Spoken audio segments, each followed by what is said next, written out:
है देश और दुनिया की सबसे अहम मुद्दा मसौदा नाम की। मसौदा एक ऐसा नाम है जिसको लेकर अब पूरे विश्व में चिंता का कारण बन चुका है। एक तरफ जहां उत्तर कोरिया की तानाशाह किम जोंग उन को लेकर टेंशन में पूरे विश्व है, तो दूसरी तरफ मसौदा की साइंटिस्ट न्यूक्लियर मशीन किलर को लेकर है। आखिरकार ये मसौदा की प्लान क्या है, आज उस पर आज चर्चा करने जा रहे हैं। क्या है इसका प्लानिंग?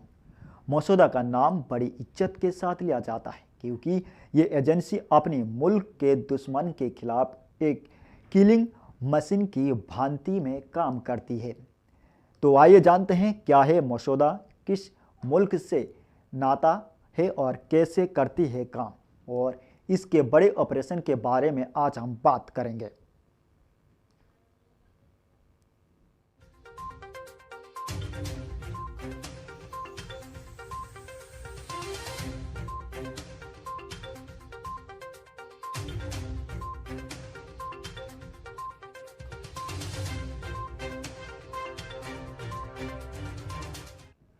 दरअसल मसौदा एक ऐसा नाम है जिसे सुनते ही थर्रा जाते हैं तमाम सारे देश के लोग।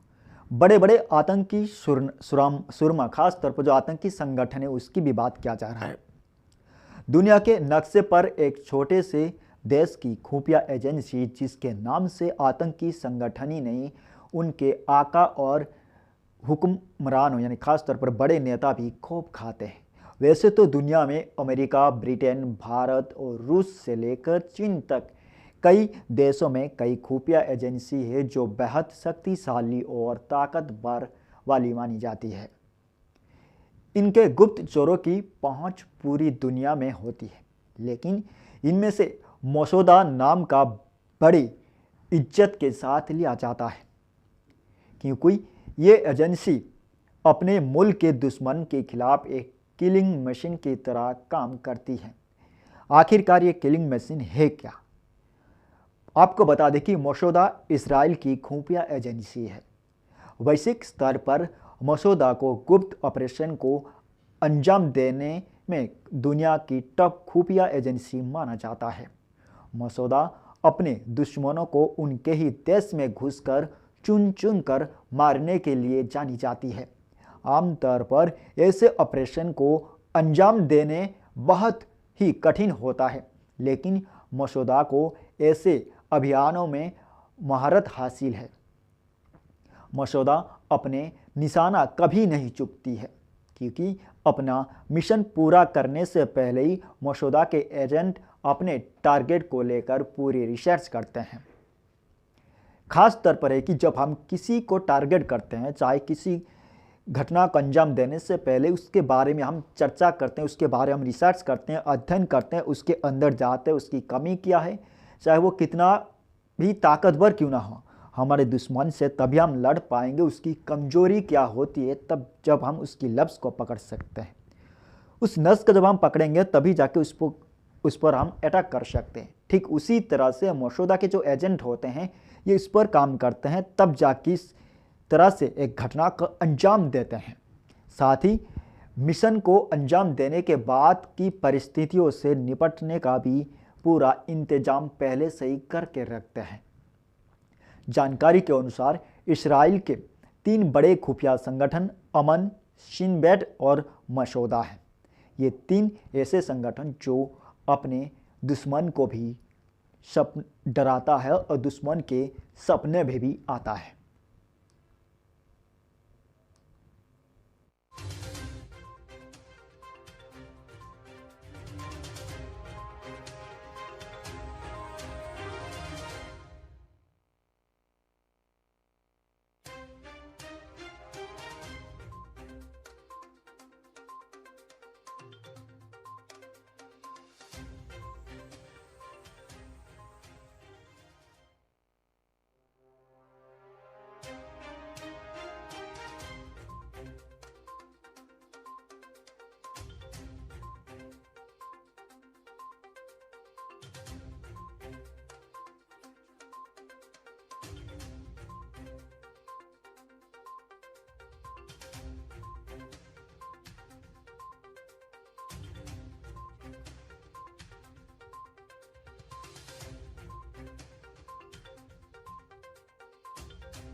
इनमें से एक है मोसोदा के भी दो काउंटर टेररिज्म यूनिट है। पहले यूनिट है मेटसाडा जो दुश्मन पर हमला करती है, जबकि दूसरा है किडन। इसका नाम गुप्त तरीका से रखा गया है, लेकिन मोटे तौर पर यह आतंकियों के खिलाफ कार्रवाई करती है। मेटसाडा के भी अपने ही अलग यूनिट होते हैं। आपको बता दें कि यहूदियों के देश इजराइल में 13 दिसंबर 1949 के दौरान वहां तत्कालीन प्रधानमंत्री डेविड वेन गुरियन की पहली, खासतौर पर उनके नज़र में ही उनके अध्ययन के अनुसार सेना के खुफिया विभाग आंतरिक सुरक्षा सेवा और विदेश विभाग के साथ तालमेल और आपसी सहयोग को बढ़ाने के लिए मोसोदा की स्थापना की गई थी। इस्राएल सरकार ने मोसोदा का गठन आतंकवाद से लड़ने के लिए किया था। बाद में 1951 में मोसोदा को इस्राएल के प्रधानमंत्री कार्यालय के अधीन कर दिया गया। इसकी रिपोर्टिंग भी प्रधानमंत्री को ही होती है। रेवन्यू शिल्ओ के जो मसौदा का पहला डायरेक्टर बनाया गया था। सिलोवा 1952 में रिटायर हुए थे। इसके बाद ही जिस तरह से कमान धीरे धीरे एक के बाद एक मजबूत तरीके से बनाया गया, वो काफ़ी लाजमी है और काफ़ी कठिन भी परिस्थितियों के साथ सामना कर सकता है ये खुफिया टीम।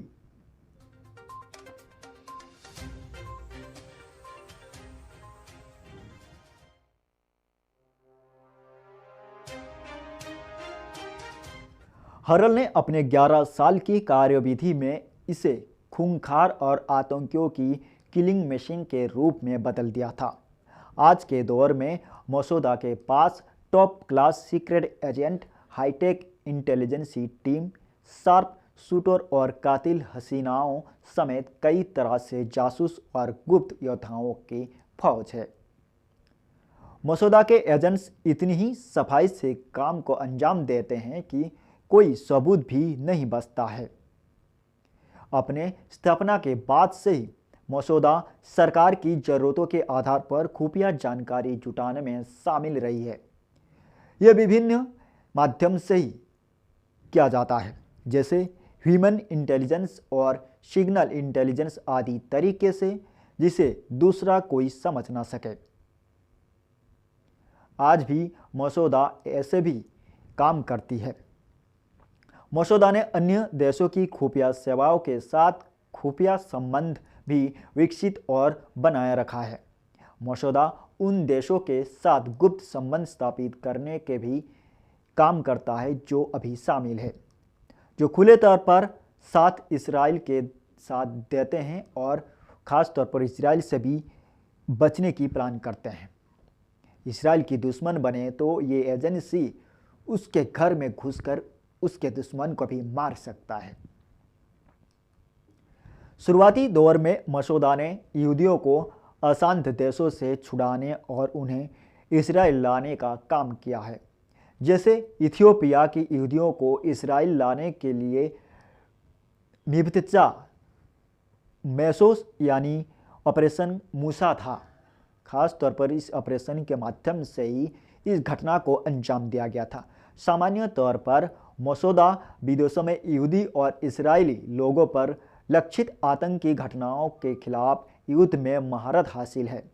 वर्षों से मसौदा ने देशों को रोकने में महत्वपूर्ण भूमिका निभा रहा है, जो गैर पारंपरिक हथियार प्राप्त कर इसराइल के लिए खतरा पैदा कर सकता है। नवंबर 2020 में ईरान के सैन्य परमाणु कार्यक्रम शीर्ष वैज्ञानिक ब्रिगेडियर जनरल मोहसिन फखरी जदोह की हत्या कर दी गई थी। हालांकि मसौदा ने तब इसकी जिम्मेदारी खुले तौर पर नहीं ली, लेकिन जून 2021 में मसौदा के खुफिया एजेंसियों ने इसे लेकर अहम खुलासा किए थे। अरब आतंकियों द्वारा हाईजैक फ्रांसीसी विमान को मसौदा अपने 94 नागरिकों के साथ युगांडा से मुक्त करवा कर लाई गई थी। ये ऑपरेशन काफ़ी चर्चित रहा था। 1972 में म्यूनिक ओलंपिक में जो सत्र हुआ था, इस सत्र के दौरान एकत्र इसराइल ओलंपिक टीम के 11 खिलाड़ी की बंधक बनाकर हत्या का बदला फिलिस्तीनी आतंकियों से लिया गया था। ये ऑपरेशन करीब 20 सालों तक चला और मसूदा ने सभी आतंकियों से चुन चुन कर बदला लिया था। उस दौर में सोवियत संघ यानी कि इस समय की रसिया रूस का MiG-29 सबसे उन्नतम लड़ाकू विमान माना जाता था। इसे खासतौर पर इसको पाने के लिए जब अमेरिका की CIA भी विफल रही तो फिर मसूदा की महिला एजेंट ने 1964 में इसे कर दिखाया। हालांकि 1962 में इसी मिशन पर एक मसूदा एजेंट पकड़ा गया था जिसे फांसी भी दे दी गई थी। मसूदा ने अर्जेंटीना में 1960 में एक सीक्रेट मिशन को अंजाम देते हुए नाजी युद्ध के अपराधी एडोल्फ एकमैन को गुप्त तरीका से ही अपहरण करके इजराइल लाया गया था। बाद में मुकदमा चलाकर उसे सजा दी गई। इस मिशन को 5 एजेंट्स ने पूरा किया था। मसूदा ने अमेरिका के लिए ईरान में घुसकर अलकायदा को, जो अलकायदा आतंकी संगठन, उसके नंबर 2 आतंकी अल मसरी को भी मार गिराया। फिर ईरान में घुसकर आतंकी अबू मोहम्मद का भी खात्मा किया। फिलिस्तीनी नेता यासिर अराफत के राइट हैंड खलील अल बजीर उर्फ अबू जिहाद को ट्यूनीशिया में टूरिस्ट बनकर वहां मारा गया था। एजेंट ने खासतौर पर मसूदा की जो परिवार के सामने ही 70 गोलियां मारी गई थी और अपने ही देश के परमाणु कार्यक्रम की जानकारी लीक करने वाले बागी वैज्ञानिक जो होते हैं, जो साइंटिस्ट होते हैं, बुनून को पकड़ने के लिए मसूदा ने अपनी कातिल जावाज हसीनाओं का इस्तेमाल भी किया था। उसे प्रेम जाल में फंसाकर वापस इजराइल ले आए। वहीं फखरी जाहेद पर इजराइल के साथ साथ अमेरिका की भी निगाहें थी। राष्ट्रपति डोनाल्ड ट्रंप ने उस समय के जो राष्ट्रपति हुआ करते थे डोनाल्ड ट्रंप ने भी मसूदा एक्सपर्ट योसी मेलमन के पोस्ट को शेयर भी किया था। इसमें उन्होंने हत्या को ईरान के लिए मनोवैज्ञानिक और प्रोफेशनल झटका बताया था। ट्रंप प्रशासन उस समय पेंटागन में सीनियर अधिकारी रह चुके माइकल मुलरॉय ने कहा था कि फखरीजादे की बताया से यानी खासतौर पर उनकी जो बयान जो जारी किया गया था ईरान के परमाणु प्रोग्राम को झटका लगा था। उन्होंने ये भी कहा है कि ऐसे देश में अलर्ट जारी कर देना चाहिए जहां ईरान जवाबी कार्रवाई कर सकता है। अमेरिका की खुफिया एजेंसी के पूर्व हेड जॉन ब्रेनन ने इस घटना को आपराधिक और लापरवाही बताया है। जिसे क्षेत्र में तनाव पैदा हो सकता है उसे यहां प्रयोग किया जा सकता है। उन्होंने चेतावनी दिया था कि इससे घातक प्रतिक्रिया का खतरा पैदा हो सकता है। अब ये देखना होगा कि ये खुफिया एजेंसी और खुफिया ऑपरेशन कितना घातक होने वाला है जो वर्तमान में आतंकी संगठन है। खासतौर पर ISIS को अलकायदा आतंकी संगठन से लेकर तमाम संगठनों के बीच क्या फिर से मसूदा अपनी रुख अपनाएगा इन तमाम सारे आतंकी संगठन को ख़त्म करने के लिए। लेकिन इस घटना से साफ बात पता चलता है कि इजराइल को कोई अगर अपने दुश्मन मानता है तो वो अपने आप को बचाने के लिए कुछ ना कुछ प्लानिंग बनाना चाहिए, क्योंकि इजराइल के पास सबसे बड़ा खूनखार यानी खासतौर पर देखा जाए खतरनाक किलिंग मशीन यानी कि जो एजेंट है मसूदा नज़र है। जी हाँ, ये तो आने वाले वक्त ही बता पाएगा, आपको हम पहले बताए, क्योंकि समय के आगे हम सब नतमस्तक हैं, चाहे वो विज्ञान क्यों ना हो, क्योंकि समय एक ऐसा चीज़ है कहीं भी किसी भी समय किसी भी इंसान या किसी भी देश को किसी भी वक्त किसी जगह में खड़ा कर सकता है ये समय। ठीक उसी तरह से मसूदा का जो गठन हुआ था आतंकियों को ख़त्म करने के लिए और दुश्मनों को बिल्कुल साफ करने के लिए। ख़ास तौर पर देखा जाए तो देश के दुश्मनों को खासतौर पर देशद्रोही जो कहा जाता है, ये शब्द भले ही हमारे देश में बहुत पुराना हो चुका है, लेकिन वहाँ की जो साइंटिस्ट होता है, जो तमाम सारी चीज़ें की जो कार्य सेना की जो कार्यक्रम है, सेना की जो गतिविधियाँ जो लीक करते हैं उस पर ये कार्रवाई करता है। ये तो वक्त ही बता पाएगा।